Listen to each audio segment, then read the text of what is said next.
So ito na nga yung part 2. Baliktad na natin yung drag link. Ayan o. Kaya na ganito kasi yan. Ganyan. O.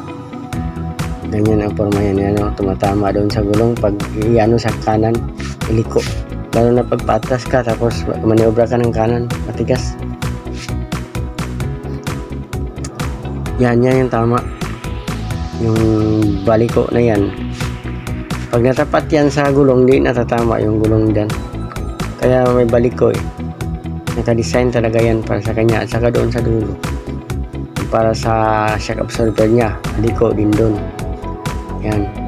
Ayan o. Ikutin natin. Di na. Malakay na ang ano niya. Clearance niya. Hindi siya tumatama kahit isagad yung liko. Okay guys. Thanks.